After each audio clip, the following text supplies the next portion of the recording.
Back hurts and everything. God damn.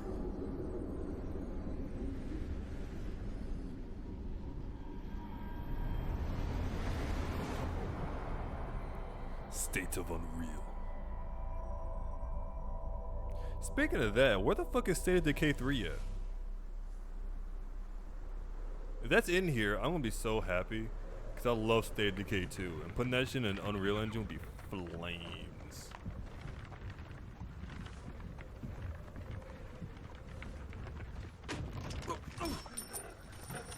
Sleep, is he? The ploughing plonker. Break me pearlies on this blasted pit-ridden tract.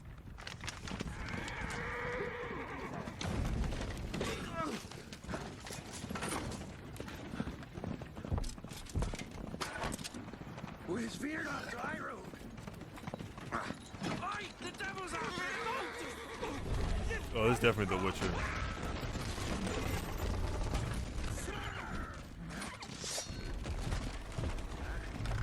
Oh, shit.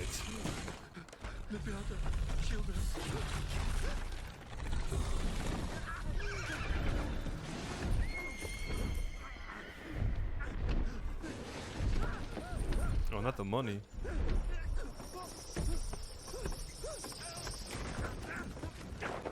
Gee.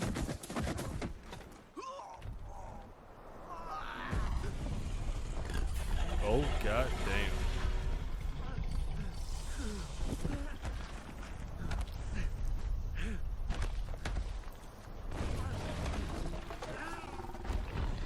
The fuck is that? Flying rhino? What the fuck? Oh, it's a griffin.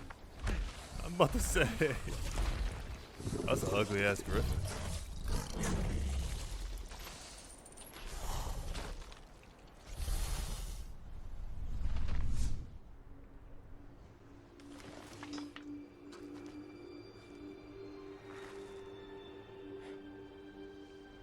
Oh, shit gets better. Salt.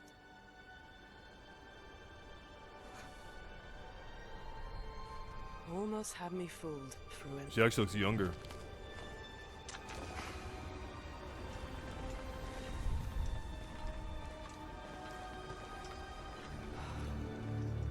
Yeah, they definitely fixed her face up a bit. Yeah, they slimmed it down a little bit from the sides.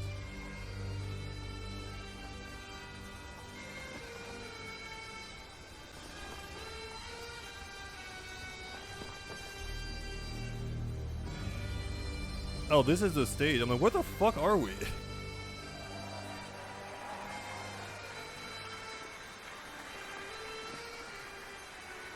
Thank you. Thank you, everyone. And welcome to the State of Unreal It's standing at in game. UnrealFest Orlando. They're We're idle here in to show you game. what's next with Unreal Engine and so much more. We are thrilled that you're able to join us.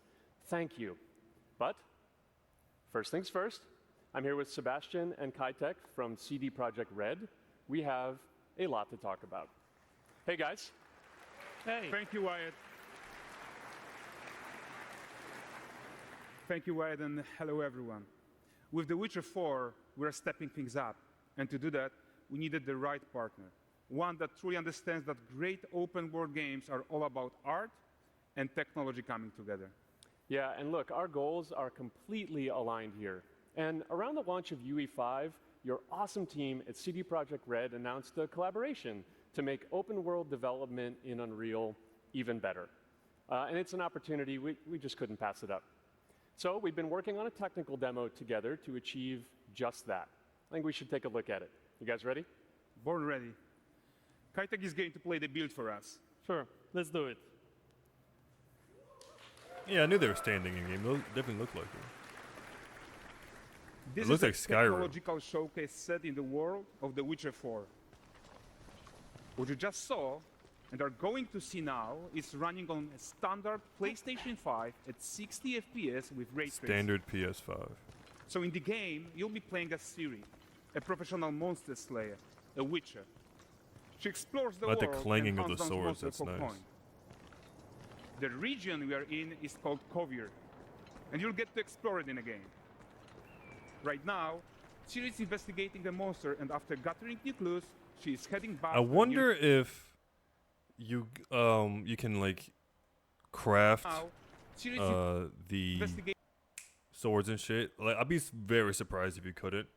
But if you change that sword, well, then the scabbard would change too, right? Because I was thinking, like, well, that would kind of suck to not have her iconic red scabbard on her back.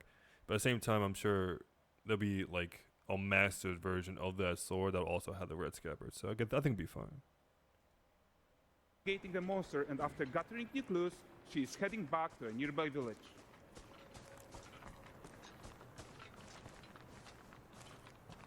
All right, everyone, meet Kelpie. I'll get a horse. Let weeds be weeds, Kelpie. Let So the just horse like eat, Geralt and nigga. Roach, Ciri has her own loyal companion. Kelpie and Roach. I don't know. Roach is that nigga though. Roach that nigga for real. These two characters need to feel like one. Since you're gonna explore the world on horseback, riding needs to feel seamless, natural, and just fun. Also, it's a Yeah, very and to support that, Yennefer we're type cloak introducing she's wearing. multi-character motion matching in Unreal. So Ciri and Kelpie, they're perfectly synchronized when mounting from any angle and speed. Oh. And we also support root motion movement on Kelpie, so controlling her feels realistic and grounded. Like RDR2. And there are also some really nice improvements to our Unreal Chaos Flesh Solver and these machine-learned deformations.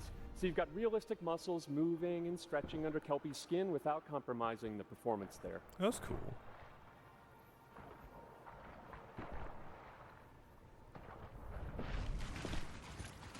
So let's leave Ciri behind for a second and talk about the world itself.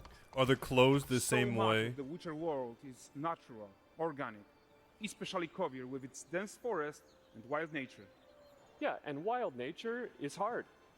And with nanite geometry, we've freed artists from so many of their old constraints. But we don't want to rest until everything we do in Unreal has that same spirit of freedom. There's always more work to do. And foliage is a huge piece of that puzzle. So we are excited to introduce nanite foliage. And in order to achieve gorgeous foliage density everywhere, while still being memory efficient, fast to render, we believe that a new idea was needed. So instead of the same card approach we've been using for the past 20 years, artists should be free to take a nanite approach to foliage, modeling every single leaf and pine needle. Jesus And Christ. the old LOD tricks of the past, they needed a complete rethink. And in their place, it's a new adaptive voxel representation in nanite. It's volumetric, it's fully 3D, it is super fast to render. And these dense clusters of triangles turn into these cubes, which at a distance, they're no larger than a pixel, and they react to the changing light of our dynamic sun and our shadows, and they allow artists to render whatever amount of foliage is needed to achieve their vision without compromise. And no compromise means how ambitious we are when it comes to bringing our vision to life with incredible visuals. But more than that, together with Epic, we created faster way to load the world. We can now bring in more content more quickly for the smoothest possible experience as we fly down to catch up with Ciri. Yeah, this feels mad Skyrim-y. Is it just me? It's probably just me. Welcome to And that, I don't Valkyr's. mean that by like the So gameplay, I Valkyr's mean that is by a the port visuals. town, a hub for fishing, trade, and mining. It's one of those places where you can meet shady characters or overhear gossip from other lands. Is there Gwent? Also, where Yo, Ciri bring took on Gwent her back. current contract. Dog. High-tech, let's leave Kelpie here and explore the marketplace. I'm literally in the middle of doing a I'm Blood and Broken so Bones excited we playthrough can just to play more finally show Gwent. you some of this stuff. Let's see what Valkyr's has to offer. Bitch!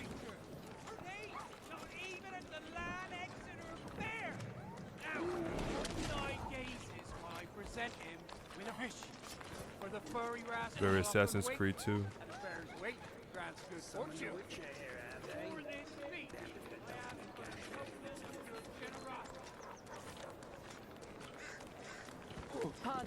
Guys, Wow, what a notice dickhead. how responsive the world is. I thought you were gonna trip the Character kid. actions directly affect what happens Oh, around they you. stole food. Sometimes even setting off chain reactions. You can distract Everything is animals with working food. together. Can you do that with monsters that aren't paying attention to you yet? Like throw bait somewhere? Oh, look at this poor gentleman. being taught how to fly by an angry innkeeper. Just teach me taught how to fly. That's what happens when you cheat at Gwent. Last of it, is it?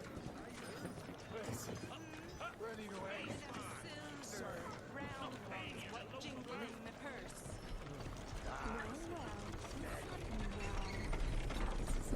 Okay, so this is the guy who gave the series quest his own. Like you probably suspect, he has his own agenda in all of this. You're off your tits again, Wilfred. Get your ass up.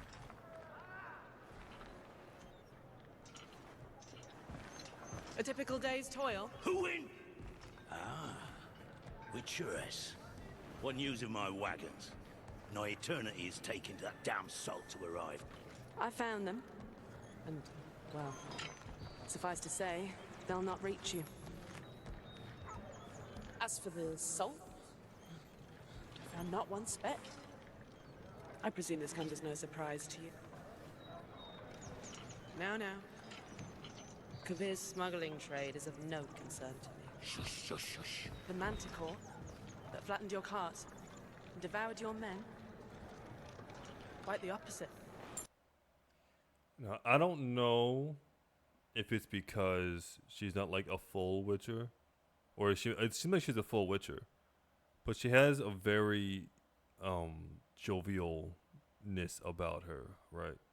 Whereas I'm fairly certain in the Witcher lore that your emotions are supposed to be stripped away to a certain degree, right? Like Geralt has fun, of course, especially with the boys, but all in all, they're not. That's because like they're the boys, right? To other people, he's still very like gruff and very monotone and very like he can make a joke, but the joke's still like, right? I don't know if I like this jovial kind of Ciri post transformation. I don't know. It's giving like girl boss, and I don't like it. I like Ciri, but I don't like the attitude. Manticore. No, them winged hellspawn dwell in And the she's arse of the pompous crane. too. While A little Ciri decides pompousness what there. to do about that merchant, let's take a look at the character technology that powers this marketplace. Why don't we listen in on these fishmongers? They're selling their wares, chatting up customers. Morning, catch this is. Won't find none fresher. Reckon me lady's after one of them. Get this cleaned. I do like how they're showing that the world lives on without you being right in front of it. Got mackerel cod, all Braxton's finest. And there is tons of tech at play here, even in a simple market stall. Metahuman tools, improved Unreal smart objects, chaos cloth, and more. Yeah, and all of this exists to make sure that the gap in quality between Ciri and NPCs is as small as possible. Yeah, and closing that gap, it's not just about fidelity, right, but also authenticity. They should react to changes in the world around them. But the prisoner in Pillory isn't exciting enough for Valdrest. Let's grab everyone's attention with a circus.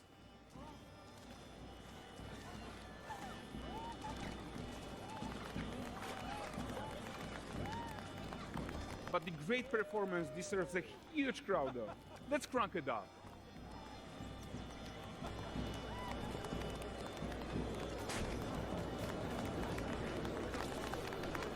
So you are seeing tons of optimizations here to many of Unreal systems, including an entirely new Unreal animation framework, allowing us to fit easily in our 60 FPS budget, not just in rendering, but also with room to spare on the game thread. Over 300 animated skeletal mesh agents all going about their business.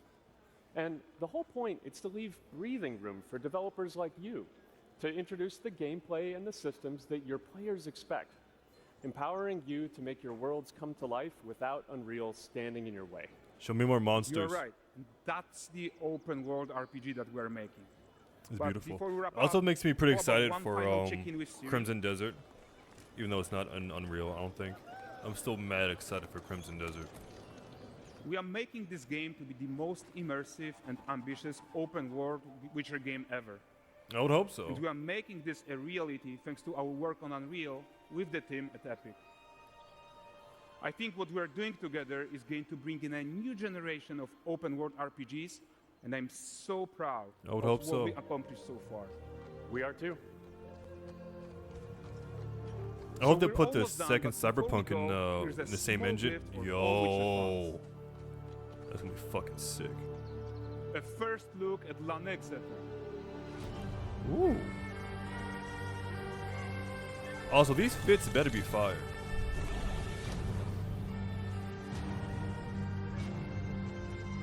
Onward, Kelby. We what?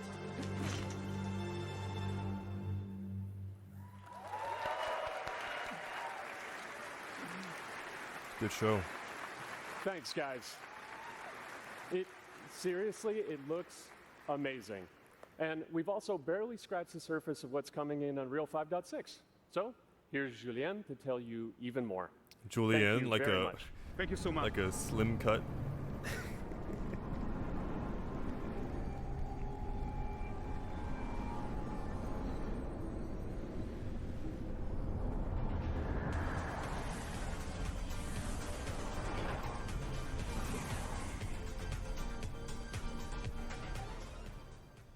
Hey everyone, great to be here in Orlando. Cyberpunk. I spent a coat. lot of time on this demo, so I'm happy to be the one to talk about what went into the 5.6 release. An open world like that was just the perfect content to focus on our main goal for the release, which was performance. We want the engine to scale to large and rich worlds. We want to preserve graphics quality. And of course, we want to deliver high frame rates that you and your players expect. So let's check it out, starting with rendering. If you all remember, when we released Nanite with UE5, it supported static geometry. Last year, we brought skinning to Nanite. And now, we're working on Nanite foliage.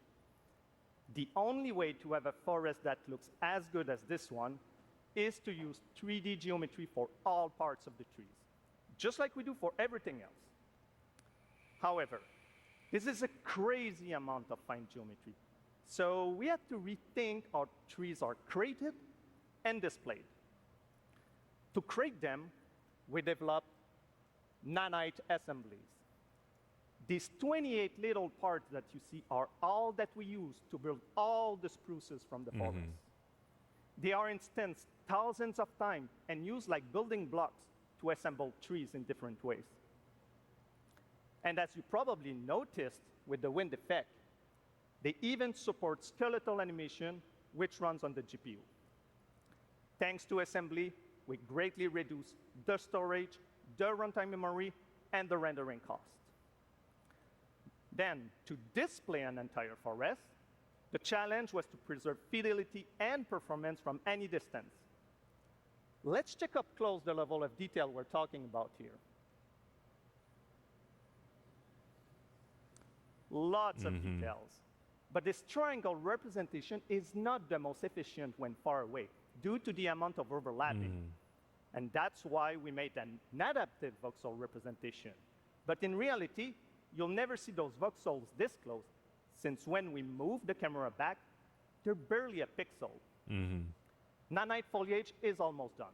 We are moving it to the main line as we speak, and it will be available for everyone in 5.7.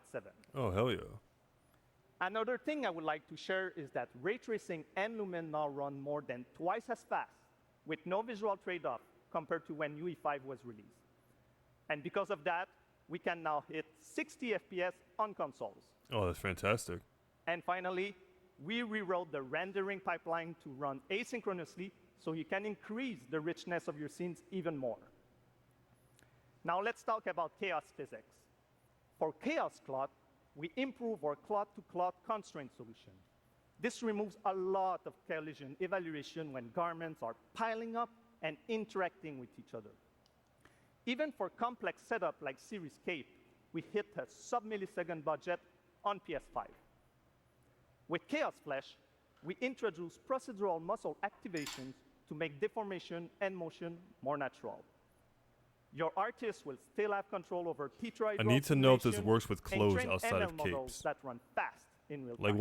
Will Siri's pants We be now glued support to the her baking thigh, of or will there be fluid like some surface breathing data room? into lightweight assets to be played back at low cost. This is going to give you high fidelity water without the performance cost of real-time fluid simulation. For animation, we work on both performance and fidelity. Here, you can see how Siri and Kelpie match up in their interaction. Well, that works no matter the angle of approach. That's our Modes character motion matching solution. No angle to approach. The angle of approach. That's our They're all from the side. They're all from the left or right side. Why not have one from the back and one from the front to swing around? Like, take out these two. Whoop, front, swing around back, swing around. And yeah, that'll be it. Or maybe like a diagonal one. Or maybe one while someone's moving. our Modes character motion matching solution. We also added motion matching in Sequencer to build stitch tracks. With them, you can seamlessly transition from gameplay to cinematic. Also, we now have a secondary layer of animation driven by physics in Control Rig. We used it in Kelpie's rig to drive the mane, the tail, and the saddlebags. And now, I'm happy to announce that all these features are already integrated into our new Unreal Animation framework, which we are releasing as experimental in 5.6. We built it with performance first in mind. Animation evaluation are now running in parallel off the game thread, which was our bottleneck. And for the other character systems that are just as costly, like movement, avoidance, state tree behaviors, we also move them to worker threads. This is really going to help you create scenes that are crowded and lively. Streaming has always been a big deal regarding performance. And the three biggest improvements we made are physics state creation, which now runs async, improve runtime PCG for ground scatter on GPU, and a new FastGeo plugin to stream static geometry. And just to take a different example, in City Sample, the streaming time was cut down by 90% while moving at high speed. 90% insane. We focus on a lot of areas for performance in 5.6. And mobile is no exception. We work on better defaults and scalability settings for mobile and minimize the default package size. We also improve our workflows with a UI refactor of the viewport toolbar and content browser, an on-device iteration workflow, and a mobile preview solution. So there you go. Unreal Engine 5.6 is all about performance, and it's available today. That's really cool. I might become a game dev next. Who knows? Please go, enjoy the tech talks and session we have for you guys, and come chat with us. And now, please welcome Chris from the MetaHuman team. Thank you, everyone. From the Who team?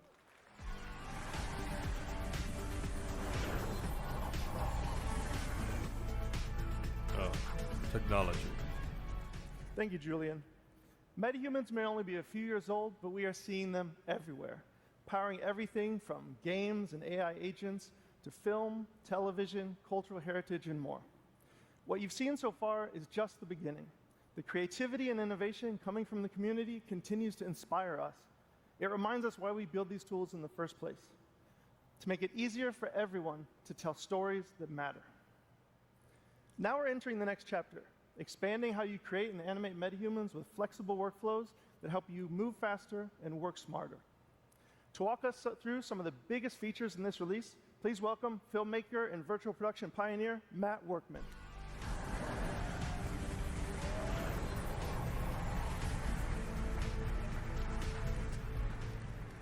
Thanks, Chris. For those that don't know me, I'm a cinematographer and Unreal Engine developer. I worked on Epic's first in-camera VFX demo, the one with the motorcycle surrounded by LED walls. It was pretty cool. I'm also the creator of CineTracer, a previous tool used by filmmakers worldwide. I've been using metahumans in my work since the alpha, and recently I've gotten some hands-on time with some of the new features coming in Unreal Engine 5.6. MetaHuman Creator is a fast and intuitive web-based application used for creating digital characters. And now, with the 5.6 release, all of that power is available directly in the editor. That's right, MetaHuman Creator is now fully integrated That's really into interesting. Unreal Engine.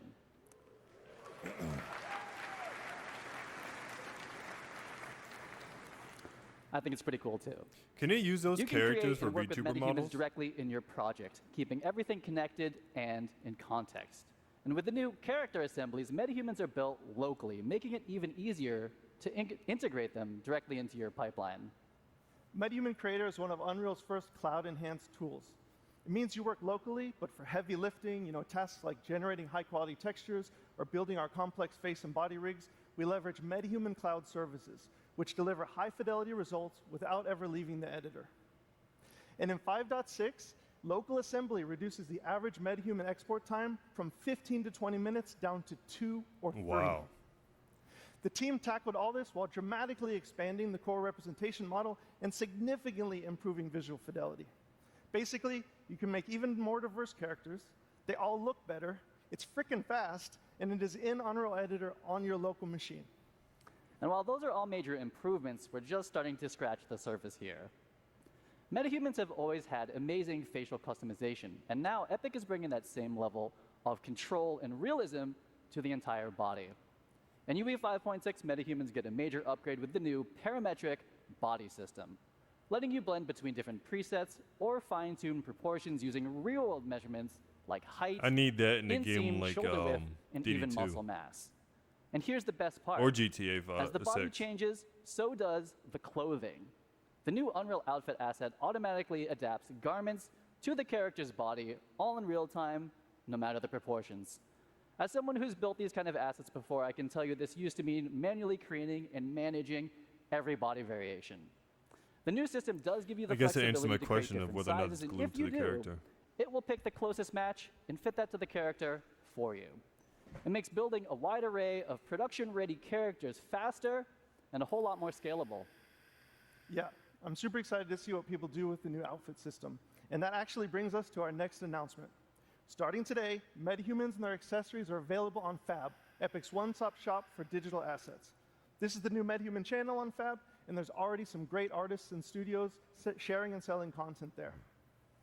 I'm going to shift gears for a minute. Matt, do you remember when we unveiled MetaHuman Animator a couple years ago?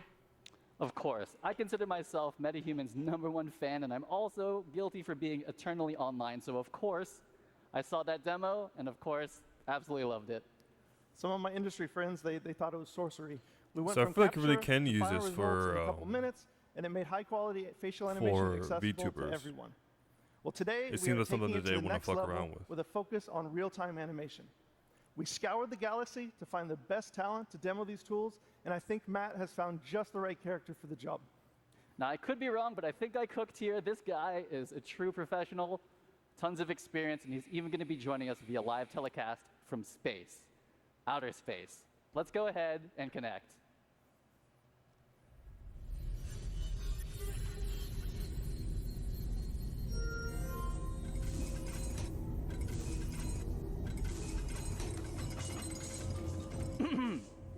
Hey, Blue!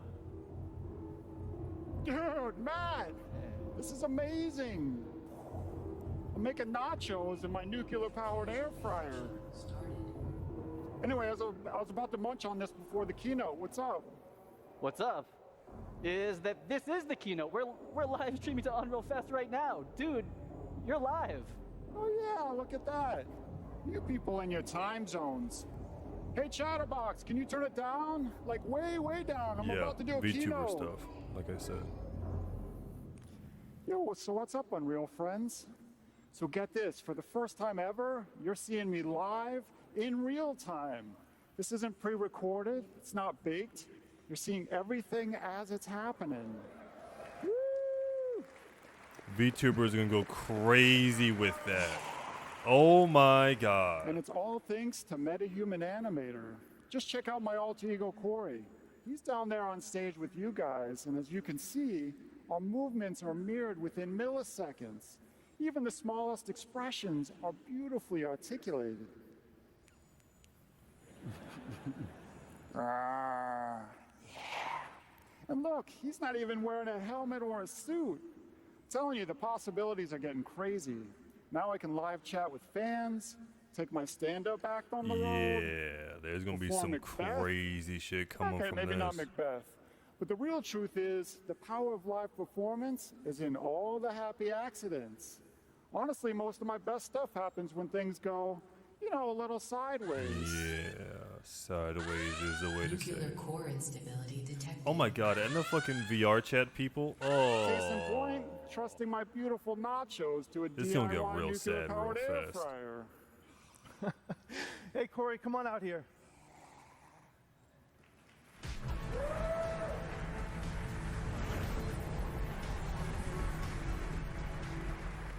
Corey Strasberger, everyone, the genius behind Blue and Xanadu. MetaHuman Animator now delivers high-fidelity facial animation from virtually any 2D video source in real time. Whether you're driving the performance of your favorite character or calling into keynotes from low Earth orbit, the sky is the limit when it comes to breathing life into your characters. And speaking of that, Corey was just driving Blue with a consumer webcam and markerless motion capture from the Captury. Corey, let me be the first to congratulate you on Blue's VTuber debut right here at UnrealFest. And by that, I mean that this is the first time we're seeing MetaHuman Blue puppeted live, and he looked incredible on the big screen. And I know we've said this before a couple times, but I still can't believe that that level of facial quality is possible from a tiny consumer webcam. It's just absolutely crazy. Yeah, thanks, Matt. It is, man. It's all mind-blowing. And for me, doing everything sort of solo, being able to see my performance like instantly is literally at the core of my pipeline. So I've been waiting for this quality for a really long time. And Chris, thanks to an amazing collaboration with the MetaHuman team, Blue is finally pure MetaHuman. And so with all the other crazy stuff that you guys are elevating, I think Xanadu is about to level up in a big way. So thank you guys. You guys rock. Awesome, man. It's been awesome. I'd like everyone to give a round of applause to Corey and Matt. Yeah, that was really and cool. Thanks for showing That was everyone. super cool. And super concerning. But cool overall. Thanks, guys, for showing all the fantastic features we're going to hone in on this release. All right.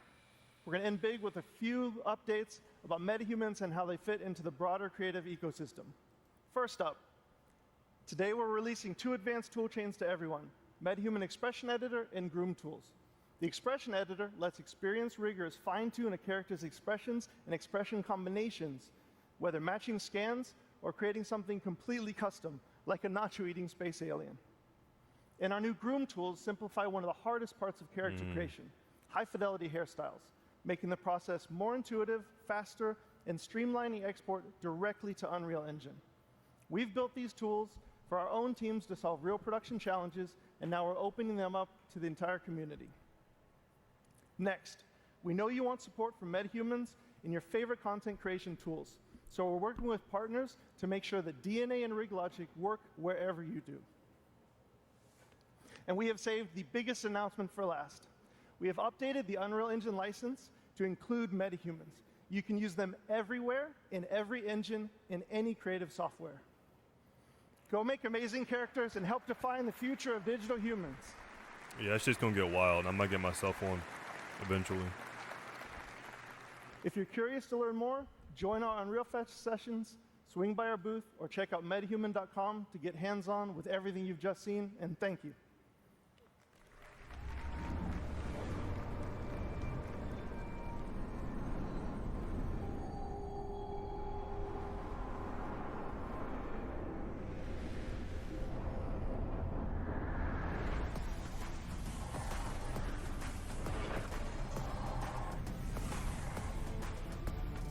All right, hey guys, what do you think so far? Yes, let's go.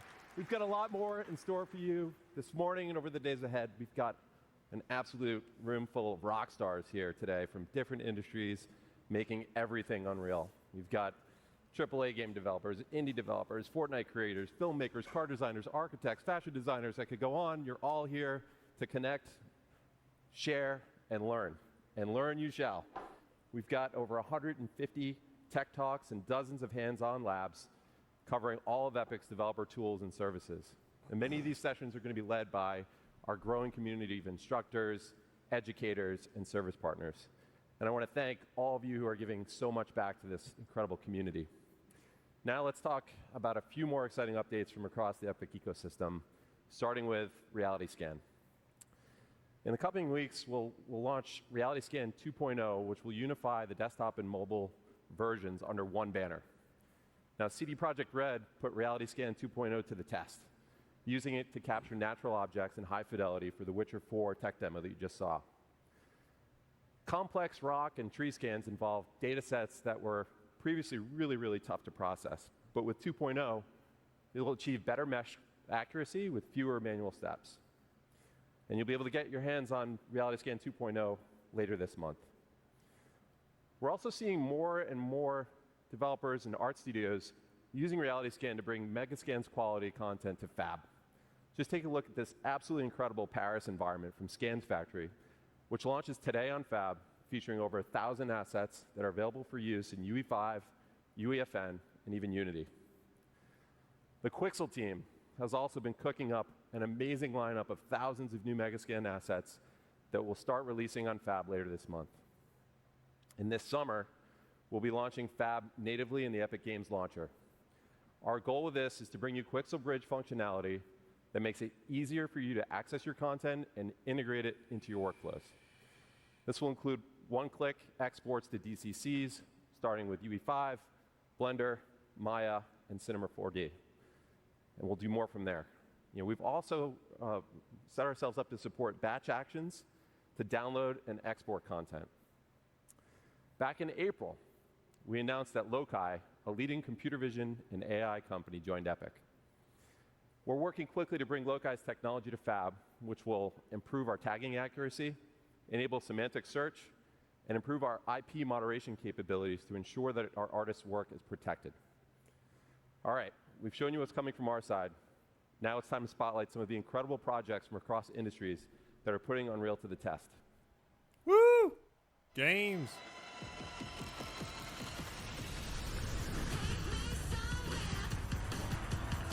Star Wars?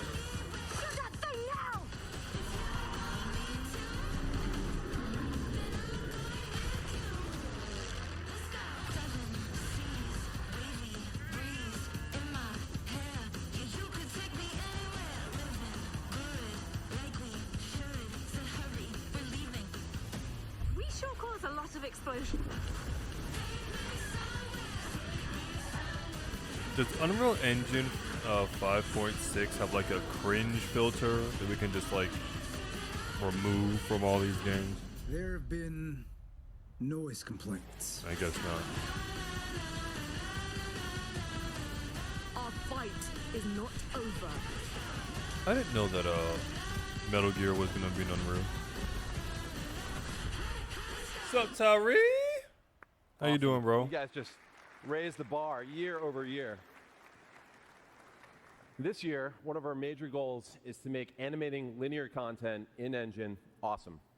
We've got a lot of work to do still. I'm all right, man. 5.6 release is I'm off today, so I'm like, let me just stream in the middle of the day and, get it going. One of them is here with us today. We've went through a whole lot of shit today so far. There's like an hour left of this.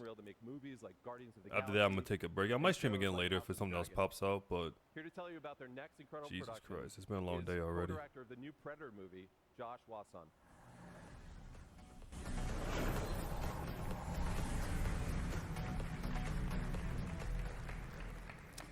In March 2020, I was working with director Dan Trachtenberg on the pitch for Prey when everyone got sent home. We had been dreaming of pushing previs into animation for years and had just finished our UE pipeline for The Mandalorian. Uncertain what would happen to movies in a post-COVID era, yeah, with that state of play. I'm back at this whole week if I can. So while we're having a blast crafting yeah, scenes in UE for Prey, I got to show Dan but the cool but if things I he had move, brewing. if I get my apartment And that led to an approved idea. What by if Predator time, was an like by the animated middle of this movie? shit going down, I'll have to do like a whole catch-up thing, like at the end of the week. I want to get the Wi-Fi set up. Project started dropping like And that's gonna suck. This crazy ambitious film with a crazy I mean, but it would suck to miss schedule everything. materialized right in the middle of it all. For 20 years, on more than 1,000 projects, the artists at TTF have been on the front lines of visual storytelling in movies, games, and episodics. When Predator came along, they took all of that live-action experience all of their love for cool stuff and great stories and poured their hearts into a new kind of animated feature. So Dan and I pitched a film rooted in live action that looks and feels like moving concept art. We developed a handcrafted style from the paint strokes to our stop-motion-inspired movement on twos. It was a monumental challenge, but the leap into anim led to significant innovation. Our team built Hummingbird, our real-time lighting and comp tool inside UE. It handled all of our stylization passes in-engine before render. We saved countless render hours and reduced our hard drive usage to 1/50th the space traditionally required. Now, let me tell you about my favorite character in the movie. Ursa has this deep-rooted thirst for revenge.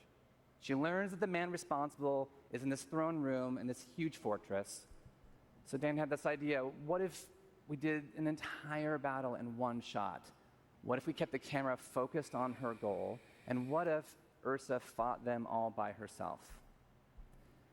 The best way to speed up any production is to speed up decision-making. So with 4 parallel teams inside Unreal, we got the entire film up on screen in 4 months. Oh, wow. Allowing us to iterate and hone the story and really make it sing before shifting into final animation. Ultimately delivering the film in 18 months. If this movie were live action, we'd be filming at golden hour every day for weeks with a massive crew and several giant vats of blood. In animation, we really wanted to go for it, no holding back. So we choreographed I'm not gonna every lie, I don't think I composition, like every that. strike, It's going every way arrow, too and slow blood for me. splatter, like a gigantic dance with 98 Speed it up parts. by 50%. Yet we also wanted to feel the camera operator reacting to all the kills as they happen to put you inside this quest for revenge. On behalf of 20th Century Studios, Dan Trachtenberg, and all of us at Third Floor, we hope you enjoy this exclusive Third Floor is a nice clip studio name. from I Predator, like that. Killer of Killers. Damn, son. I read this was inspired. Well, this probably was made alongside of, but I feel like it's really inspired by South of Midnight. South of Midnight, Puss in Boots 2, Spider-Verse type shit. But like, I feel like this this animation is a bit slower. I'm not sure how else to say it.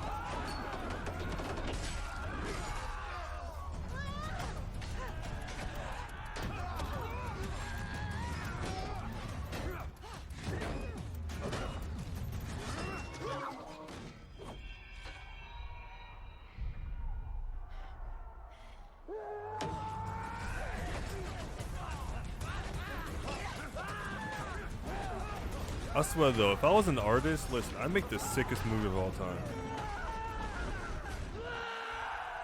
It'd be absolutely disgusting.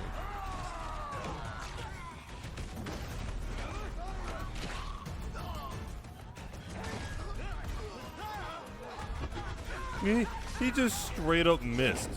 He missed and gave up. The guy on the right here. Whoop, whoop. Missed and just gives up. Wait, did he throw it? Oh, he did throw it. Okay, I thought he was going after her.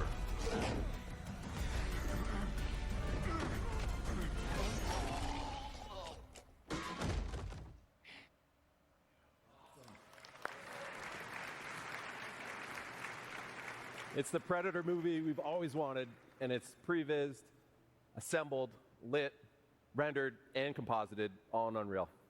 And it's premiering this Friday on Hulu, so check it out. And congratulations to That's Josh cool. and the team.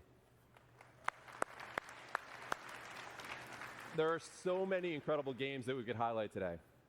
Last year, we celebrated Black Myth Wukong from Game Science, which has now grossed over $1 billion since launch. This year, we're celebrating another example of a small team that's taking the world by storm. Claire Obscure. Claire Obscure Expedition Call that 33 shit. is an absolute masterpiece. Claire from Obscure is Sandfall that shit. Interactive.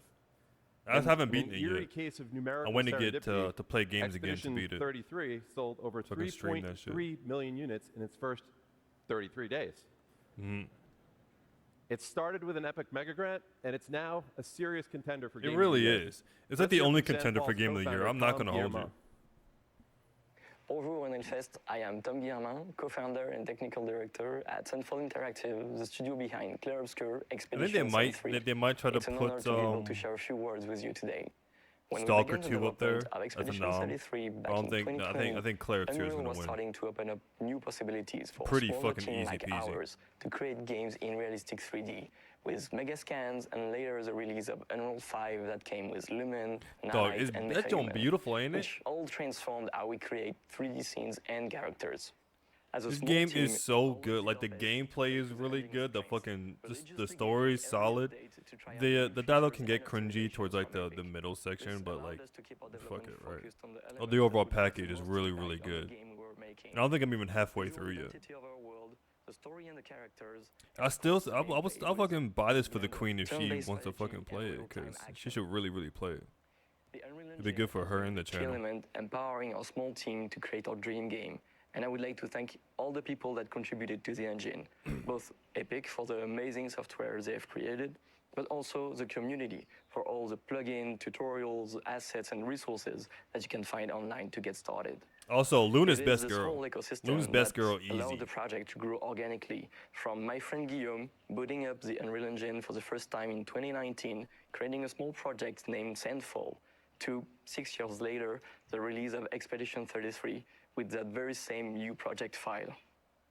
Even though we are a small studio, we never felt alone during this adventure, as we felt we always had the back of both Epic and the community, and we are extremely grateful for that.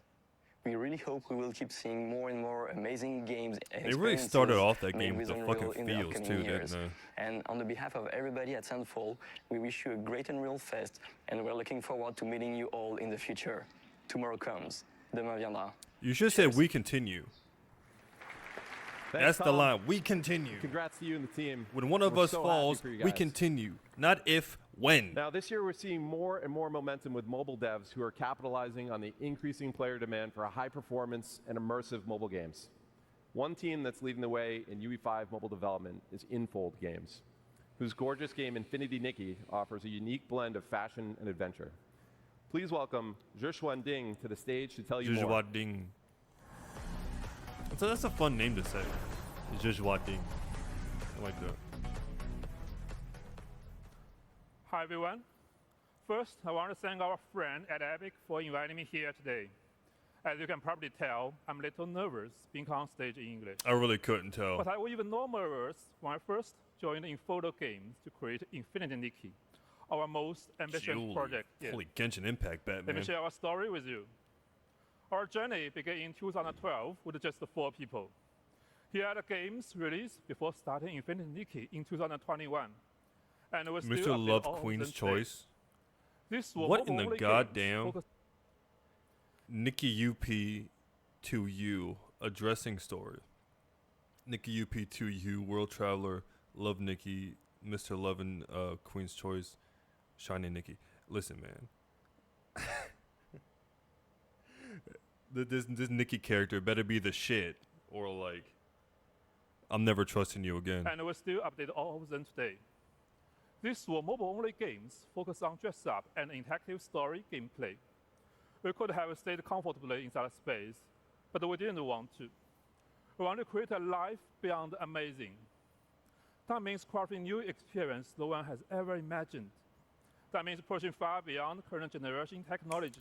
Darling Develop Nikki by game Prince. that not only looks stunning, It's a great but stay song. emotionally touching for years to come. So is Nikki by That the means Dream. Infinity Nikki, our first Unreal Engine 5 cross-platform game with over 20 million downloads at launch, largely driven by mobile.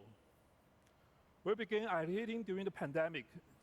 Infinity This Nikki game's is about entirely too finding a cute for peace me. in a cozy open I can't world, do it. So much bringing pink. happiness to everyone. It's entirely too much pink. Dress up is not just for style; it's a way to bubbles, interact too, are with the kinda lively distracting. world, alone or with friends. That's pretty tight, though. From a technology view, our pillars should many impossible things at once. High-fidelity graphics that supports outfit customization, even in corporate mode, with over 1,000 outfit parts and more than 100 color per character. A huge map full of fine details for deep beauty, perfect for close-up camera shots. and it must run smoothly on our platform for all players. Big goals. We had never launched a cross-platform game before, but we promised our community, our partner, and Nikki that we will give it our all. Yes, it was crazy. Unreal Engine 5 is about making crazy idea real. We had a debate, even I highlighted it. But with Unreal Engine 5, Infinity Nikki's vision come to life. Lumen gave us movie quality lighting in real time. Open world tools like Word Partition help our team of over 1,000 people stay creative and work well together. Unreal Engine 5's new rendering help our team bring amazing visuals to mobile devices. Thanks to Epic support, we made it happen. Now let's take a look at the open world. We want to make a detailed, exciting world for players to explore. Our first map covers 400 square kilometers with dense vegetation and a dynamic ecosystem. We had to make sure memory and performance were never compromised, especially on mobile. Unreal Engine let us build a cross-platform GPU rendering system. With smart GPU culling and a level of detail control, dual-core and triangle stay in budget on all devices. You may wonder why we put so much care into these details. I want to share a fan story that shows what Unreal Engine 5 means for our players, beyond outfits and open world. This is a true story from our fan, Xinshi Qiao. My mom and I play Infinity Nikki differently. She reads every item description, smiles when Nikki jumps, and changes into a pretty blue outfit. It does not matter if she finishes the platforming. When I was finally able to take her on a long-distance trip, she spent hours picking dresses and took many photos, even of a small flower by the road.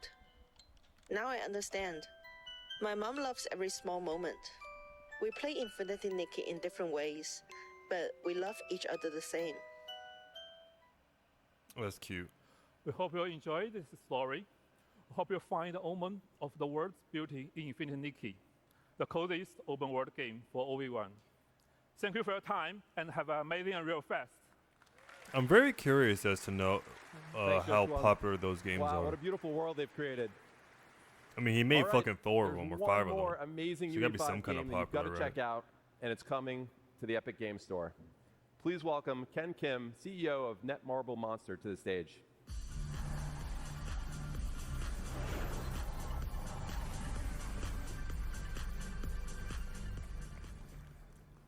Hello, everyone. Excited to be here today. I'd like to first thank Epic Games for this opportunity. Why don't he got subtitles? It's a great honor to introduce our latest project here at UnrealFest. Let me introduce Mongil Stardive. Mongil Stardive is the successor to Monster Taming, a game we Damn, first he got launched back none in at all. 2013. Known as Mongil in Korea, the game was a huge success, surpassing 10 million downloads just in Korea. With this new title, we aim to expand the world of Mongil by creating a vibrant living feels world filled kind with of, countless characters and monsters. To achieve this, Tales of we chose Vesperia. Unreal Engine 5, which allowed us to capture even the most subtle emotional expressions of the I know, it characters, feels more like Genshin. making the world of Stardive truly The animation's come alive. really good, though. This was the best choice for delivering a seamless cross-platform experience across PC, console, and mobile. Well, One that of feels our more key like Tales goals of is to Arise. provide players a whole new gameplay experience by giving each and every character deep narrative and its own unique control Kingdom system. Hearts Birth by Sleep. That means every time you change characters, it'll feel like you're playing a different game. And this transforms Stardive from a simple action game into a truly immersive adventure. Moreover, the monsters in Stardive are not just enemies. Hey, Kenny P. They can be How you tamed, doing? nurtured, and become Harley your B. companions Guess that does along the be the journey. name for now. Depending on their traits, they can also be About used time to your craft ass pulled weapons up. or used as ingredients to kidding. cook, I adding a appreciate you. deeper layer of strategy and connection to the game. Each monster is a living, growing creature, transforming the conventional concept of monster collecting into a meaningful, dynamic relationship. The Epic Games Store, with its global reach and strong community, is the ideal platform to connect with players around the world. You play And games, we are right? happy to announce that Right, Harley Mongil B? Stardive will be exclusively on the Epic Games Store for PC. Now, I'm excited to show you a brand new trailer from the game. You just showed us the whole damn game. We don't need a whole nother trick. Alright.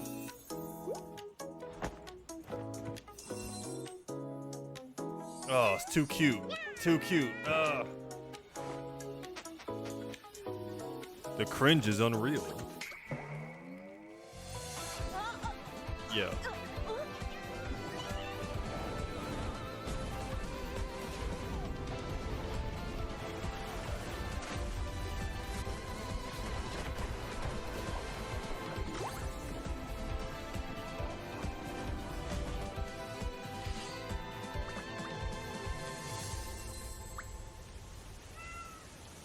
I feel like that's a misrepresentation of the game. The other one looked better. No, it's all good. You can change your name. Thank you. 감사합니다. We hope to see you at tomorrow's He said you're gonna watch it like it. Speaking of our friends at Epic Games Store, let's hear from Steve Allison.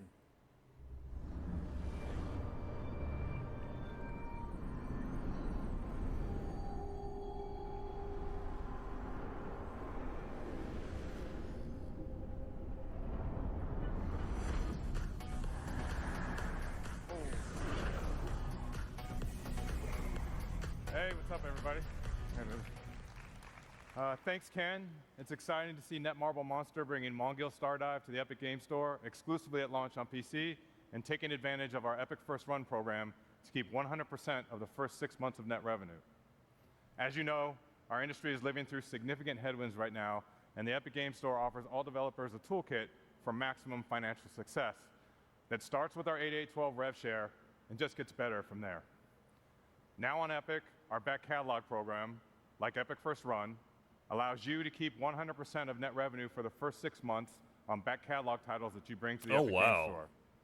And for Unreal developers, Launch Everywhere with Epic reduces your engine royalty rate For from 5% 6 months? to 3.5% on all platforms and stores when you ship your Could UE you imagine games if you day make and date another on the fucking Epic Games Store. Balatro or Vampire Survivors? And remember, you keep all Unreal that shit Engine for 6 developers pay months? 0% royalty on all Epic Games Store sales where we That's process payment. crazy.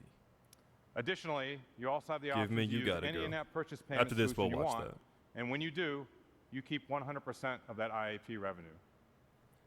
We want to do everything we can to help during this critical time to maximize your success, so we have added another tool to the Epic Games Store toolkit. Starting June 1st, we've changed our initial revenue share to 0%, so that you receive 100% of the first $1 million in net revenue, and then 12% to Epic after passing that threshold. Pretty cool, yeah, awesome. And this change is per title and per year.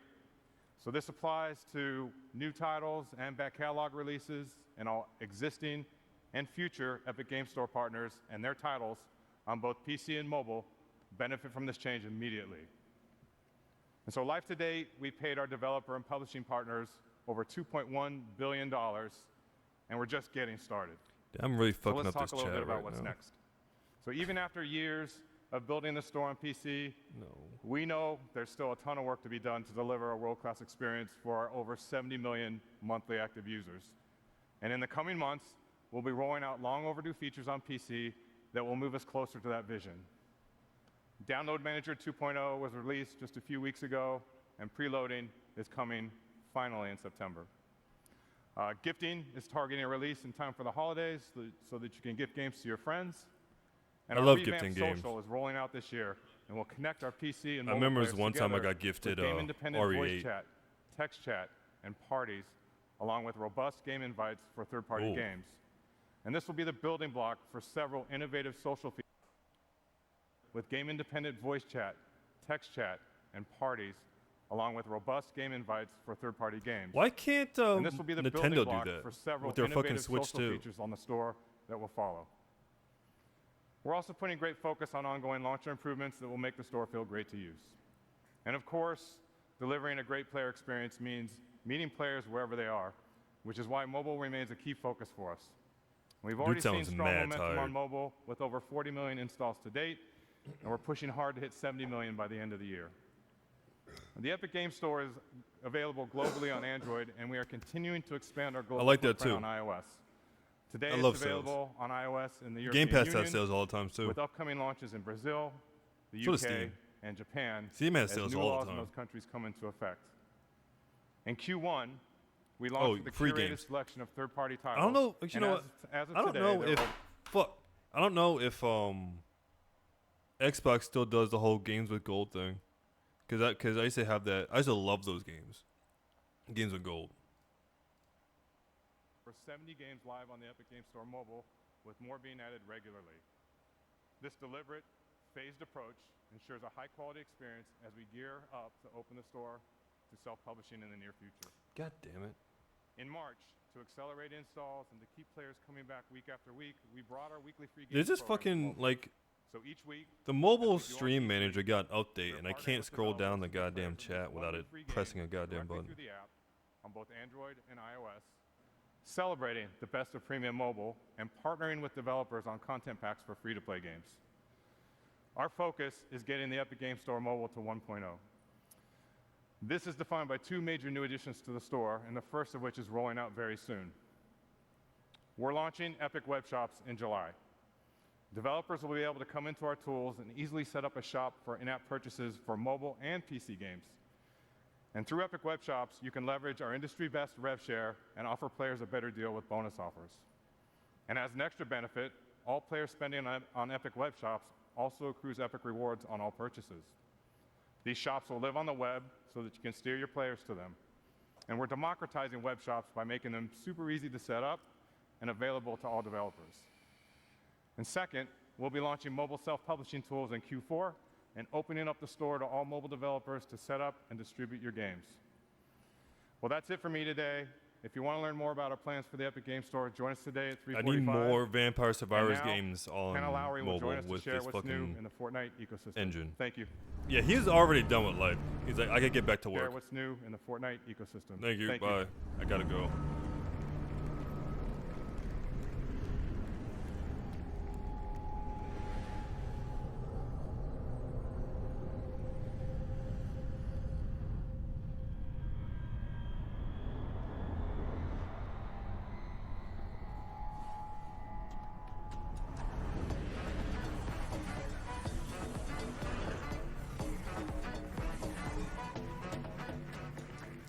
Tyree, did you hear what happened with We launched Baldur's Unreal Gate Editor 3? for Fortnite just Not Baldur's Gate over 3. 2 Sorry, years ago fucking with a simple goal. Give developers everything they need to why don't y'all build, got fucking launch, and grow subtitles? their own games in Fortnite. Since Doom: then, The it's Dark incredible Ages. to see how creators and players have responded. That game got such bad reception, and I haven't looked too deep into it, but I'm just so And surprised. since the launch of UEFN, players have spent over 11.2 billion People were hours so hyped for that game, and rightfully so, because the first two were fire. But apparently, Doom: The Dark Ages is just boring. From that's a general consensus I've been hearing. It's like that's fucking crazy. In Fortnite and driving players to the ecosystem. In fact, You this liked the last first one? weekend, Super Red vs. Blue by Joe I heard hit the, a major milestone. For the first Eternal time was ever, really, really good. a creator-made island took the #1 spot for concurrent players in Fortnite, surpassing even Epic's own games. I've only played the old ones. This is a back in proof the day. system is heading in the right direction. Watching developers experiment, build, and push UEFN to its limits has been inspiring. God, I'm so but it sick goes of beyond Fortnite. just making games. Creators are launching studios and building. I've been trying to passionate rotate between communities around their E33 work in and Fortnite. And thanks the to that Oblivion effort, remaster. engagement payouts going to third-party creators But like I have said, already reached when I get my apartment and get the Wi-Fi set up, $722 we're million on that since the Call launch of Duty, bro. UEFN, and that number continues to grow. None of this would be possible without you, our community, which is core to UEFN. We're proud to have thousands of dedicated developers building this ecosystem with us, and part Fortnite's of building okay. this lasting ecosystem Okay, is talking okay. with I'll accept developers, okay. I'll learning from concede your to okay. experiences, and using this information to help shape our roadmap. Because ultimately, what good is a feature if no one wants it? This is why we've launched the Let's Chat live That's a fair stream question. series What's to the answer your point of a burning feature if nobody questions wants and it? address your concerns. So far, we've discussed moderation, the new Fortnite Get a creator code data for API, Fortnite? and the state of the ecosystem, with more coming at the end of this month. That's enough from me. Help me welcome to the stage an outstanding UEFN developer, Tom Jank. Tom Jank. Sorry, Tom. Sorry. Good job. Tom, If good I to see want to you. You're make in a Orlando. game, How are you feeling? and I've had I've been Why don't we get concepting started a by game for a very long time in my head. I haven't written nothing down yet. If I don't write a game, it would be or make a game, it would be nothing like Fortnite. I don't think me having a Fortnite creator code would be do anything good for that. If anything, I just need to start fucking around with Unreal 5.6 or 0.7 whenever I can afford it. If I can really like learn this shit, I'll make the best game of all time. I swear to God, I would. How did you find success in UEFN? Like, how did you build towards what you are today? Well, I released a few maps, but the momentum really started going when I started releasing my warm-ups. I posted daily on Twitter, just these janky experiments that are kind of weird and wacky, and people thought, how is he doing this in UEFN? And so that built to commissions and work and me doing this full time. I know a lot of people are probably familiar with your warm-ups. Did you ever make any of those into maps? Actually, that's where Fortnite Football came from. I would pick up these little dinos and move them listen, around. My and nigga, I coded it if I wrong can make this game and get 6 months of the revenue free, well, listen. This could be a game. This is kind of fun. And so it won't Fortnite matter Football what was the born. fuck little game I make on Fortnite. No, I that gotta game would keep be us in the the game of A-rating. all time. It seems like jank has been And you're sort gonna of help me. core to your experience on the platform or core to what it was like for you to learn. Can you tell us a little bit about how you landed on that brand? Yeah, actually, I am not formally trained in game design or Hey, me programming. either. So I really started to kind of lean I know a into little that. bit coding This is a now. little janky. I'm using this new software. I'm building this fun stuff. And that just became part of my brand. If I messed up, well, it's just jank. That's how it is.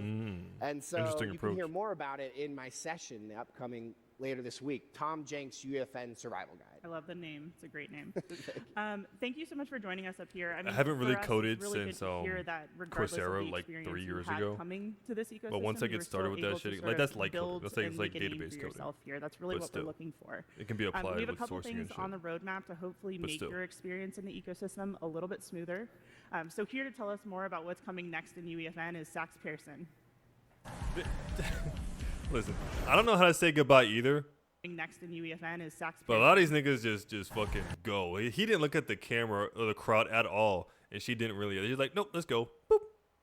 Socially awkward people. But I am too, for sure. That's why I need a girlfriend who's extroverted, Thank you, Tom so I and can Hannah. just piggyback off her conversations Let's start with an like update people in the on a world. much wanted, often delayed feature, Scene Graph. Scene Graph is one of those foundational pillars that we really Have you wanna done get right. Coursera, And I'm Tyree? pleased to say that the first release of Scene Graph is coming this Saturday, June 7th. Scene Graph is the foundational layer of the engine that unifies the editor and runtime representation of the scene, making everything you built accessible through verse code.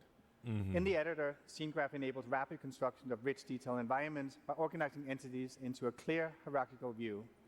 Repeating elements like desks or chairs in an auditorium can be converted into prefabs, simplifying Oh, shit. management, enabling easy I learned that shit variation. on my own, And at like after runtime, work and your verse shit. code can traverse the same hierarchy I'll do like an hour or to so, dynamically like a course modify or the two. scene.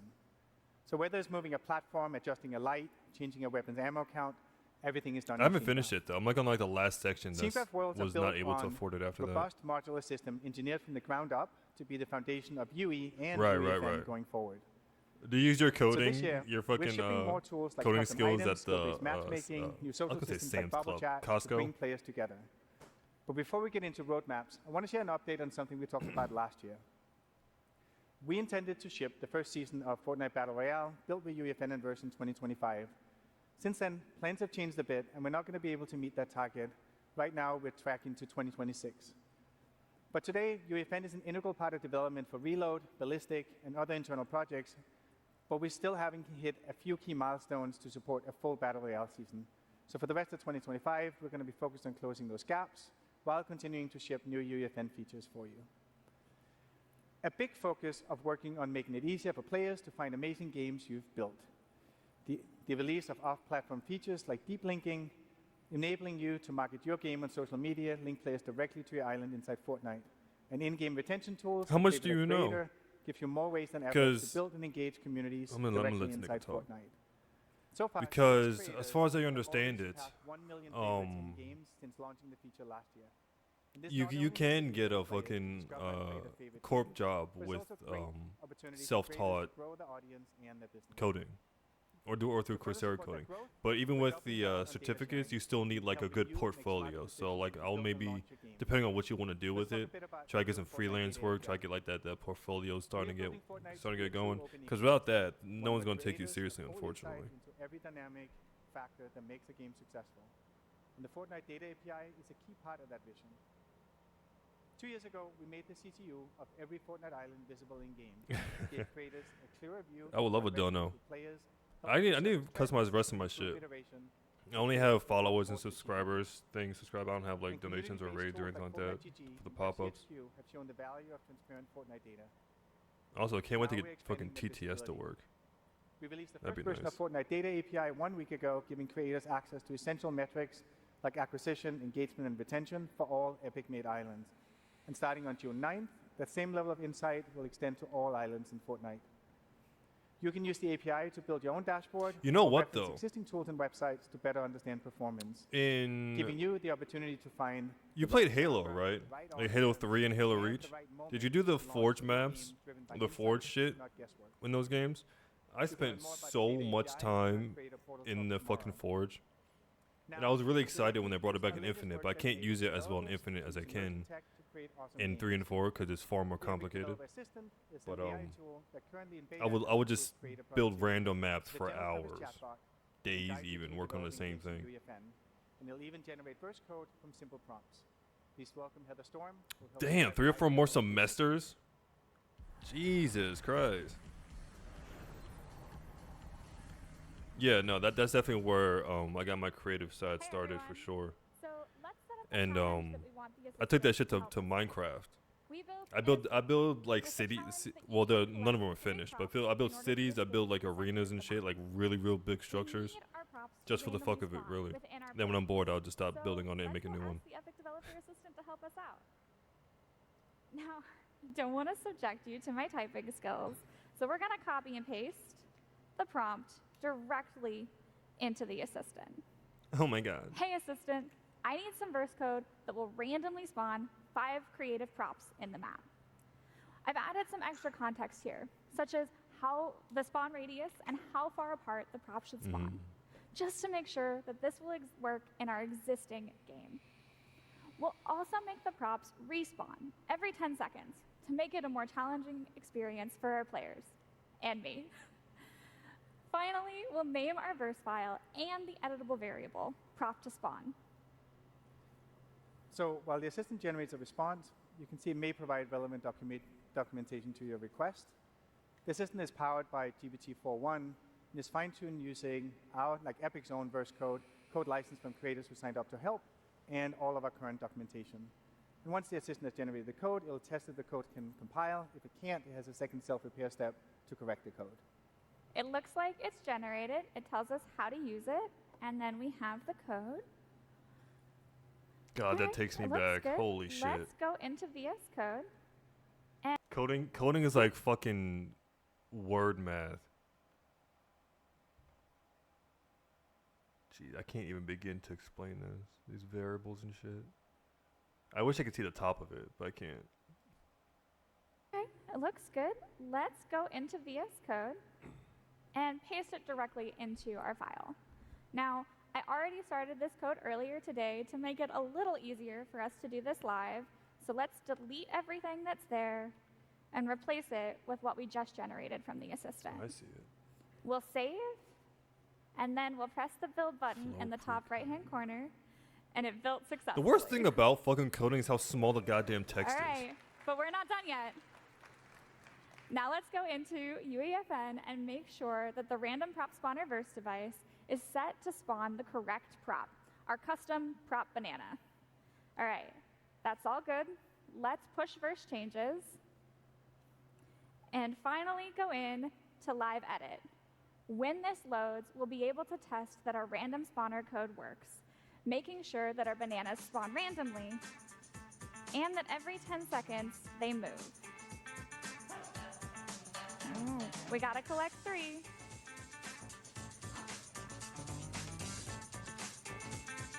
And now we can escape. Do I not know how long 10 And that's seconds it. is? Now our team can continue to iterate and refine our game. Do I not know how long? Wasn't there supposed to be another one who popped up?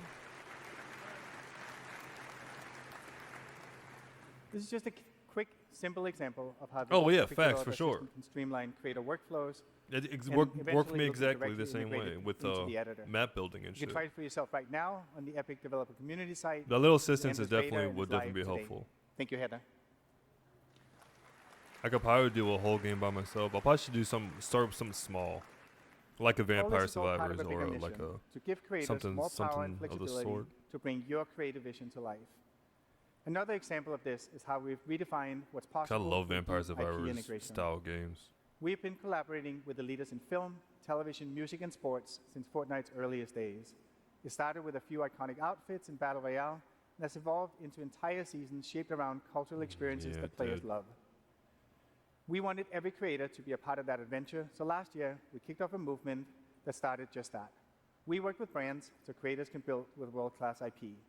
A simple one-click agreement, pre-negotiated share of the engagement Lego payout, Ninja and all the Turtles? brand safeguards that we've developed That allow might every be IP pretty to good. integrate into Fortnite seamlessly. Lego Ninja Turtles. As a first partner announced at GDC last year, the LEGO Group has been leading the charge, enabling creators to expand the LEGO Fortnite universe with original games and stories.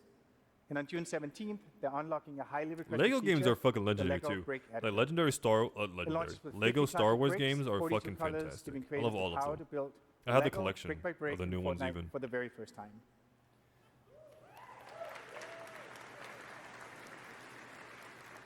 One thing Our that second Minecraft partner could joined the really movement with benefit from Paramount. though is We like welcomed a Teenage Mutant Ninja Turtles to UEFN last fall, and from Pizza Tycoon to the wildly popular RVB experiences to TMNT Dimensions, I'm not we've been sure how to amazed by say your it. creativity. All in, But like a we've spent over coupling 700,000 hours feature, in editor a, creating a coupling and a copy feature. And then finally, Right, so you horror build a is big also a ass strong wall, foothold in creator-made games. you It's you not a you glue it surprise that together, Skybound's and walking you back copy it, to the, raw right program next to has it, been raw right announced. next. That would save so much We fucking launched in time March, for me. and creators are just Jesus starting to Christ. publish islands now. Ooh. And so far, more than 1,000 You haven't tried developers Minecraft like have at worked on all? games Like in the ever? first 2 weeks since its Not even release. like when you were younger? That shit So been out for a our long partnerships, time. creators have already You haven't gotten to populated 12 Minecraft? islands That's surprising. with over Have you played 160 Minecraft million Dungeons? hours played. Yeah, that's a fun fucking I'm game. excited to announce that our next wave of I partners love the bringing their fuck out of worlds that to you game. create with.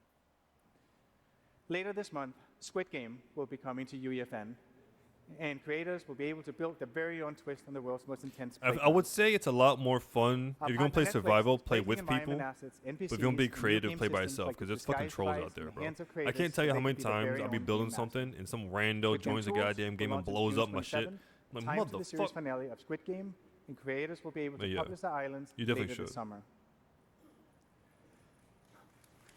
Thank you. Our desire to bring iconic IP in the hands of creators doesn't stop with Squid Game. Avatar: The Last Airbender. We heard players loud and clear about how much they love the bending gameplay in Battle Royale, so we are excited to bring Avatar-themed tools and devices to UEFN. Can you next play as week. Iroh? That means you, the developer, Iroh's will that use nigga. features from the 4 nations to build your very own authentic Avatar games. I feel you. I feel you. My brothers are Together, much the same together way. with these amazing brands, we're expanding the library of iconic IP that creators can use to make games in Fortnite. Our aim is to give you everything that you need to build awesome games using the power of Unreal Engine, share them with millions of players in Fortnite, and get paid when people love what you've made. Huge thank you to everyone. Ty, speaking for of what you've getting done so paid far. for shit, have you heard of Flip? The Flip at the other place where you can just like, we don't need a partnership. You can just put up videos and you'll still get like, It's really important that we have partners ad who revenue share our vision deeply. or some shit like a small Disney portion, and but Epic still. have been working together I've for been seeing years to build advertisements for it, but I don't know if it's like immersive legit or not. experiences for players and fans around the world. Sean Shoptaw from Disney is here to talk today Yeah, about I've been what seeing we've him for a working on while. lately and where we're But gonna if you didn't go, hear about it, I don't know including how a legit it huge could be. surprise for the creator community.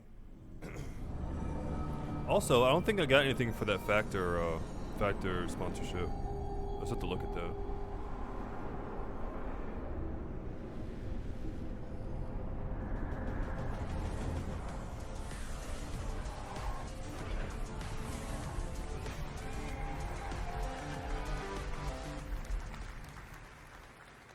Thanks, Sax. For more than a decade, Disney has been leveraging Unreal across film, television, theme parks, and games. And that momentum is only accelerating. As we announced Kingdom Hearts last 4. year, we've partnered with Epic to build a transformational entertainment universe that will bring all of Disney together. Kingdom Hearts 4. And Unreal will be foundational for delivering on that shared ambition. Let's take a look at some of the amazing experiences Epic and Disney That's have built tomorrow. together What do you mean? over What? the years. What's tomorrow? Kingdom Hearts 4? Yeah, it's not a PlayStation exclusive, I don't think. I don't see why it should be. Well, I guess you could. You know, I guess you don't need to be exclusive to be held there. They could have paid for it. But still.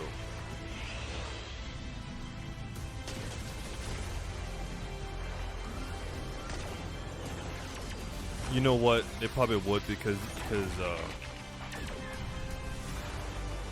PlayStation needs eyes on that fucking thing. And if Kingdom Hearts is at least even rumored to come out to be revealed, like gameplay and shit, and the state of play, that'd be good for them. But I mean, we had teases of screenshots not too long ago, so I'd imagine that'd be plausible.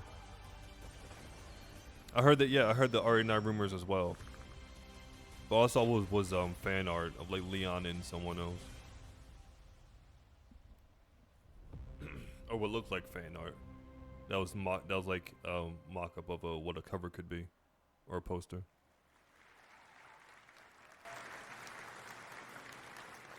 Just a few weeks ago, we launched Galactic Battle, our most ambitious Star Wars Battle Royale collaboration in Fortnite to date. As part of this season, we partner with Epic and Team Beyond. Don't ever give Jar Jar a fucking to debut lightsaber. the Star Wars Watch Party Island. For the first time ever, we brought a Disney Plus series into Fortnite. Players got early access to the first two episodes of Star Wars Tales of the Underworld before they debuted on Disney. If they remake 5, which they should, because I don't know why they wouldn't remake 5 and 6, if they're doing all the other ones, except for Code Veronica. Sheva better look fucking amazing. Sheva Alomar is the most underrated fucking Resident Evil girl there has ever been. She was fucking fire. And then after 5, they just never talked about her again. That's crazy. They should have brought her back for something else. Sheva Alomar is a missed opportunity. She could have been the new watching together. but that's different. not the only surprise we launched together recently. We also partnered with Epic to bring the first ever AI character into Fortnite. A historic moment for video games, and we did it with one of the most iconic characters in film, Darth Vader. For the first time, players could have real-time conversations with Vader, powered by conversational AI. This experimental feature offers a glimpse into the future, showing how Disney and Epic are responsibly embracing emerging technologies to expand the boundaries of storytelling and reimagine what's possible in gameplay. Innovation has always been at the core of Disney's DNA, and this moment with Vader is another example of how we're continuing to build on that legacy in new and exciting ways. Let's take a look. Darth, what do I do if I have 1 health? Perhaps you should have considered that before running around with a pink flamingo head. That's pretty funny. I like the idea. The idea is really, really cool, but I don't like that's Fortnite. Discord question idea? He's pretty aggressive. Oh my god, yeah, he's insanely aggressive. It's a great distraction. Darth Vader actually Do a bet. What we were just talking about. Villain Mount Rushmore. Ooh, for what? Games or like in general? Because that has to be narrowed down to something. Because in general, that's a very, very, very tough list to make. I saw one on Twitter, like an anime one. I'm like, no, this whole I'm not even gonna comment on this. This is bullshit. I don't have the room to comment on how bad this fucking Rushmore is. But I was thinking, what we were just talking about actually, like place bets on what will be shown tomorrow, Kingdom Hearts or whatever. Like. Maybe we could find a list of rumored games like Kingdom Hearts or like whatever the hell, or RE9. Maybe like a list of 5. And be like, vote on what's going to, you know, be shown during this state of play. A, B, C, D. That'd be fun. That sounds fun. From the beginning. We want to empower our fans to build their own experiences with the characters and stories they love. Storytelling is at the center of everything we do at Disney, and we believe there are incredible storytellers. We should do all 3 though, but that'll take some time for me to think about all 3 of those. Today that we will be bringing There's a lot of anime characters, a lot of movie characters, a lot of gaming. Like Like Handsome Jack, there's no way Handsome Jack is not going to be on the Mount Rushmore of video game villains, in my opinion. And again, how many people know who Handsome Jack is? You know what I'm saying? It'd be really tough. On our journey to transform entertainment. And the creator community will play a huge role in helping us realize that vision. Thank you, everyone, and back Yeah, over you're to you, welcome, man. Sachs. I was paying attention the whole time. 100% I was. I promise I was. Thank you, Sean. I listed some games. Bringing Star Wars to UEFN I'll is going to be probably a do the massive anime unlock and a huge moment first. for I know creators. someone will respond. And for Facts. It also underscores that this is the right approach that works for IP holders. And in the end, players win with more games with their favorite IP. That's the thing about This is one PlayStation, of the though. many ways that we're collaborating with Disney. I'm to not bring as their IP tuned to into PlayStation rumors as Xbox rumors. I've also been, away from the gaming space for a little while now, so I'm a little bit rusty. As game developers, But after this stream, I'll do that. I'll send it to you on Twitter or Discord. It enables infinite My possibilities for suggestions. two-way dialogue, just like we saw with Darth Vader. And as a next step, we want to take what we've learned and share the underlying technology with you. So later this year, we'll give creators the tools to build your own engaging AI-powered NPCs in Fortnite.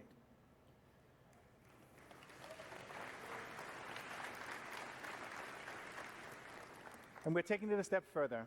So creators can not only Do what drive for the NPC behavior and dialogue, but they can also drive the core. Oh, game yeah. itself. Like every day, do a new What you're about to poll. see Like is the today's, internal tomorrow's prototype that PlayStation, we've then been we'll do. making using a Oh, yeah, large we language look at the model list of API that we showcases, intend and to then release- we'll intend to make release yeah. soon. I see what you're saying.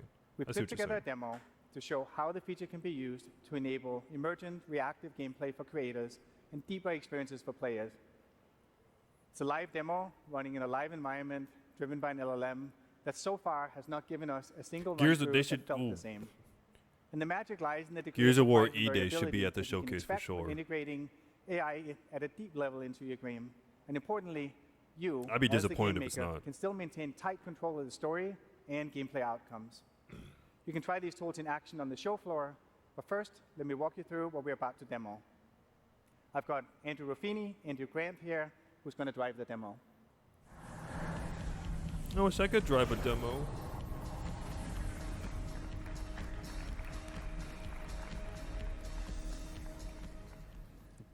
This demo is going to be a conversation with an AI entity controlled by the LLM. The AI character has a singular goal: make you press the red button. Before you go into Fortnite, we'll jump over to the UEFN editor to show you how simple it is to set up a character for your game. Let's start by taking a look at the new Persona device that's coming later this year. This device enables you to create characters with personalities that players can talk to. You can select the type of voice and delivery you want for your NPC, as well as their characteristics. I was thinking about the. We Jesus specified all the Christ. I was facts thinking about that same kind of mechanic for my game. Because I said I've been conceptualizing it for a long time. And I was thinking, like, not like this per se, but like when it comes to dialogue trees. Like, you have a simple dialogue tree option, like, let's say Avowed or Fallout 4 or some shit, right? But then you can have an expansive one, which have, like, either more details, but also you'd be able to change the tone and pitch and delivery of the line you're saying, right? Say you want to play, say you're role playing, right? You want to play some kind of old, like grizzled, like hardened fucking guy. You can set the mood and tone to consistently be that kind of hard, grizzled kind of Arthur Morgan kind of voice, right? Or change it up depending on the response. Like each time you want to change up, you can change it up, right? This isn't exactly that, but it reminded me of that, and it's pissing me off. Actually, it's making me really happy because I could probably make what I just said out of this. As well as their characteristics. We specified all our facts in verse code, so let's jump over there to see how we define for our what we define for our character. So facts define both the personality of the AI and the knowledge that it has. All facts for the character is right there. The prompt we inputted for this NPC say that it's a mysterious cosmic entity named Mr. Buttons.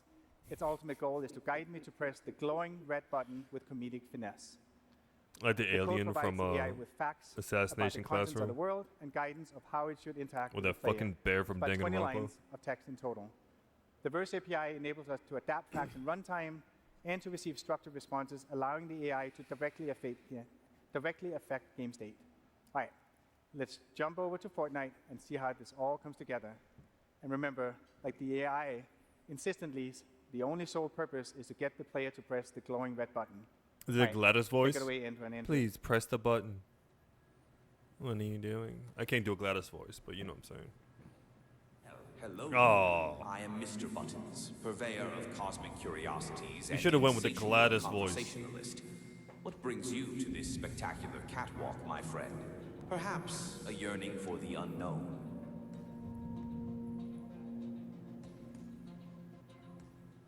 What is this place? Ah. This, my friend, is a cargo room. But not just any cargo room, oh no. It's a portal to possibilities. A stage for the unexpected, though a bit dusty if I am honest. What does the button do? The million-dollar question. What doesn't it do? It's a gateway to glory, a ticket to transformation, a symphony of, well, you get the idea. It does things. What about those signs that say, do not press button? Signs, you say? Signs. Mere suggestions from those who lack imagination. After all, rules are made to be gently nudged aside. Wouldn't you agree? This feels pretty risky. We have a big audience here and even a live stream. Risk?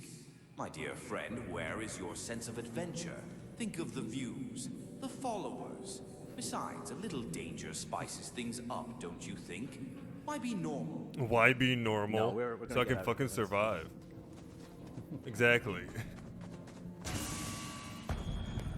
You're gonna Maybe mutilate me? already, Now I'm not but normal. The fun is just getting started. Think of the story. kinda Stanley Parable, the isn't it? realms we could conquer, or Maybe a little bit of just Bioshock, but a little more press the direct. stinking button. Open the door, Mr. Buttons. A door? Why bother with doors when there's a universe waiting to be unlocked with a single press? Come on, where is your sense of adventure? Push it. Push it, no. No. AI is imperfect, but it's still pretty funny. Look, if I press the button, will anything bad happen to the audience? Bad things. To the audience? Heavens, no. Unless you consider witnessing pure, unadulterated awesomeness a bad thing. Shut your Go ass on. up. Give the people what they want. All right, let's do it. The audience, what will they think? What did you do? What did you do? What did you do? What did you do? I know it's like that because I make AI music, and when I try to elongate some fucking words, it'll pronounce it stupid like that sometimes.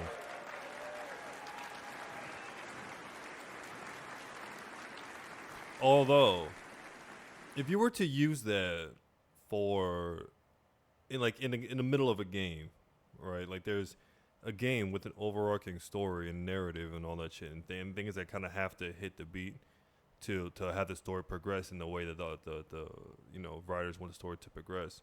And if you're gonna add an element of freedom like this, I'm very curious to see how this would work with like a full narrative. You know, because if you can make up your own dialogue and then we'll have to respond to your dialogue in that way, can you like alter the core narrative in a significant way depending on the character who you can do this with, or characters you can do this with? It'd be very interesting because I feel like at a certain point, if you get too far off the path, they'll just try to reel you back in by like, hey, what about this thing? No, we're not killing children. Let's do this thing over here. This is what we're supposed to do, right?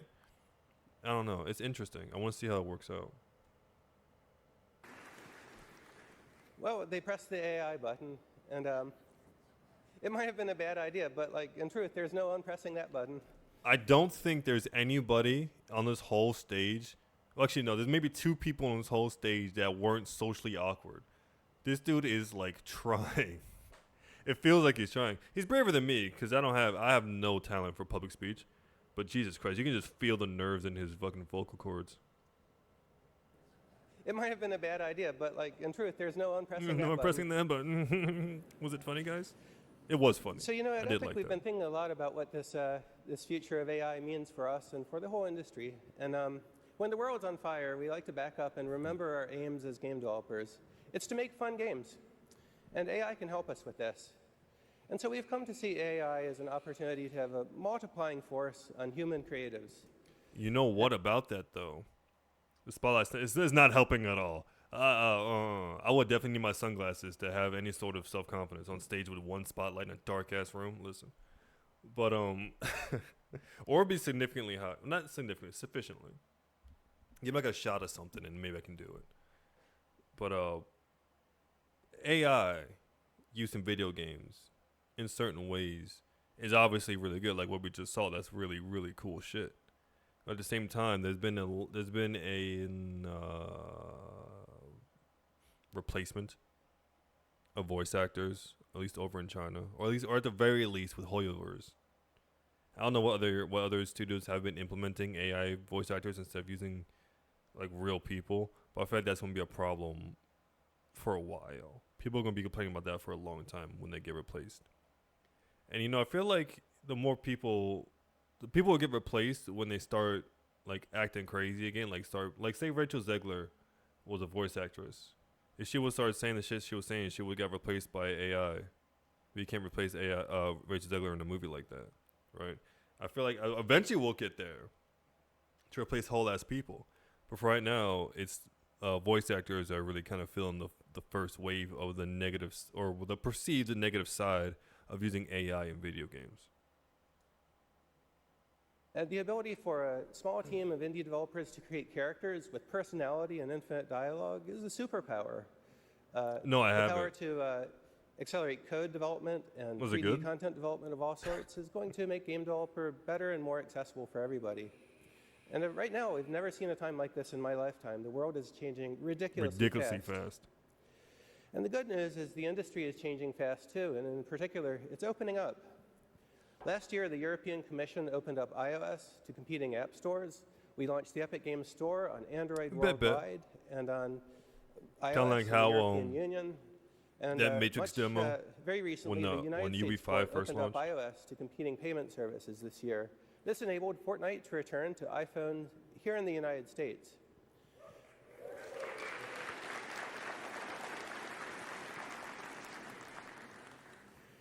That court decision was a huge victory. You mean one for all scene or like developers, one not only continuous Fortnite. long shot? Like it means that now revenue is shifting away from useless like Birdman. gatekeepers and middlemen. There's Birdman. There was one other movie that had that was hailed for its the people like us. no editing. Like they did the whole movie in one shot, and Birdman's one of them.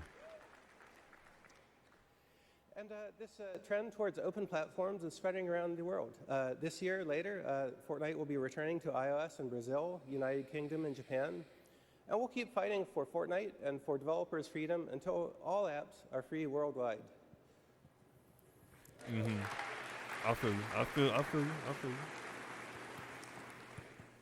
So we have big plans for the Oh, I future. see. And we're optimistic I'll about put the that on way the the list industry for is the developing. next stream. Remember, Epic's mission here is to make great games and share the technology and tools we build with the entire world so that you can build anything that you want. And today, Unreal Engine is bringing together the entire real-time 3D industry. There's film and television, there's architecture, automotive makers, fashion designers, musicians, and game developers from indies to AAA studios like CD Projekt Red. This is a really exciting time, especially right now, because we're on the road to Unreal Engine 6. This is going to be a multi-year journey to bring together the best of the two major forks of development we have going on in the company now. There's Unreal Engine 5 for high-end standalone Is that like a game mock development, polo thing? and there's Unreal What Editor is for this? Fortnite for deploying awesome experiences It's into, a polo the world thing. of It's a Fortnite. guy playing polo on a And as pinata. these two things on the come Viva together pinata, into I a single think. engine, It's that interesting. means we'll have diverse scripting language and really powerful, simple gameplay programming APIs available absolutely everywhere for games of all sorts. And full C++ source code will remain available for engine systems and standalone games of all sorts. So the idea here is that we'll be able to build games and then deploy them anywhere we want. Deploy them into Fortnite, deploy them into other games that support modding or content ecosystems, or release a standalone game into all of the app stores for all of the different platforms.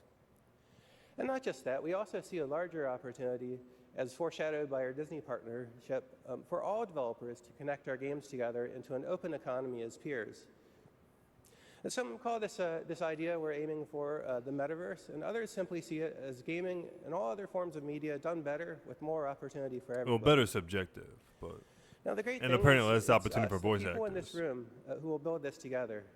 And so I thank you for the trust you've placed in Epic and the trust you've placed in us to serve your business. And I thank you for coming here to UnrealFest. This is going to be a really fun show, so please Show's join almost us for over. 150 talks. What do you mean come it's gonna be a to the really party on fun Wednesday, show? Walk the Well, you show meant to floor, come and out most first? importantly, talk to each other and share your knowledge. Thank you very much. You're welcome. I appreciate it.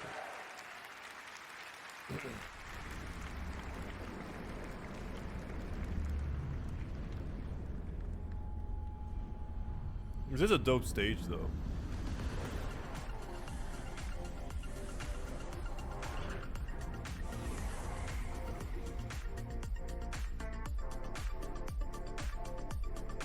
Alright, that was pretty cool. I enjoyed that. It was long as fuck, but it was really, really cool.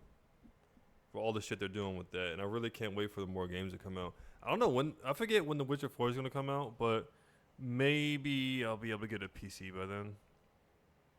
That'd be really dope if I could. But now, we're going to end on something extremely different.